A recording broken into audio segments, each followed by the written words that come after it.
Grief Opened the Door to Heaven, Chapter 21, First Christmas Without Him. The reality is that you will grieve forever.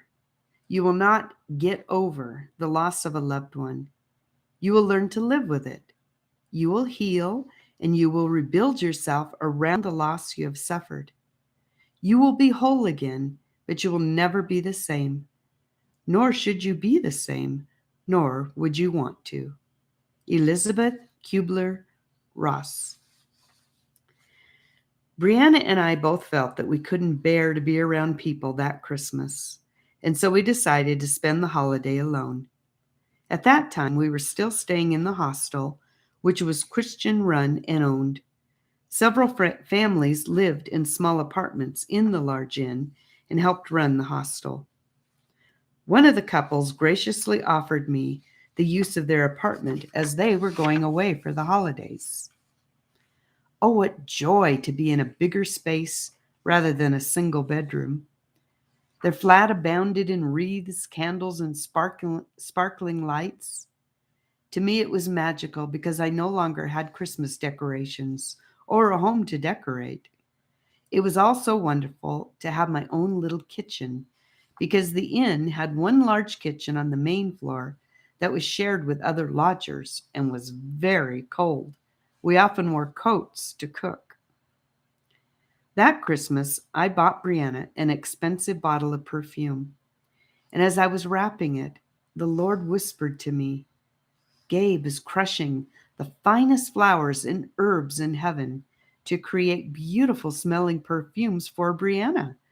The bottles will be waiting for her in heaven." It was one of those times when I wasn't in a spiritual zone. I wasn't praying, reading my Bible, or even thinking about the Lord. I paused in wrapping the present to think how wonderful it will be to have the finest perfumes in heaven.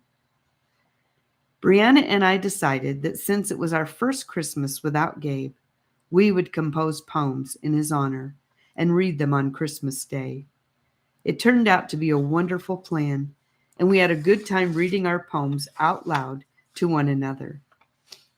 Tilo's family in Berlin understood our need to be alone and sent mounds of baked goose and other Christmas goodies, which helped us make it through our first Christmas without Gabe.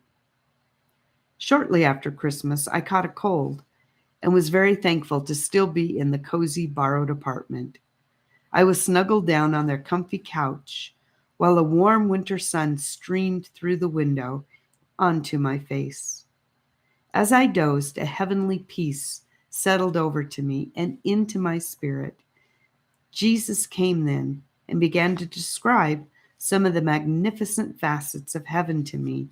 He said, "I created you to love water because I love water, and it proceeds from my throne. When you come to heaven, you can visit me every day in the throne room, and then get in the warm water and float the current all the way back to your house. It will be a wonderful experience beyond your imagination. Beautiful fish will be in the water with you, and they won't be afraid of you. In the lake behind your home, you can snorkel, but you won't need to wear a mask or have a breathing tube, since you can breathe underwater in heaven. The fish I have placed in your lake are elegant and love to be touched. I will be with you always. I am with you always." I knew I was still laying on that couch in the warm sun, but in the spirit, I saw myself in that beautiful heavenly water that flowed from his throne. There were moose and deer wandering on the bank. I stopped to look at them, and I was able to touch their soft fur before going back into the water. I floated lazily down the gentle current, while hundreds of flowers dotted both sides of the shore, some of them dipping their heads into the water. Jesus told me that I will be able to float as much as I like when I get to heaven. He won't mind. He also told me that he bottled every tear I've ever cried. All those times that you cried in solitude and thought you were alone, I was there. You were never alone. End of chapter 21. Thank you for listening. God bless you.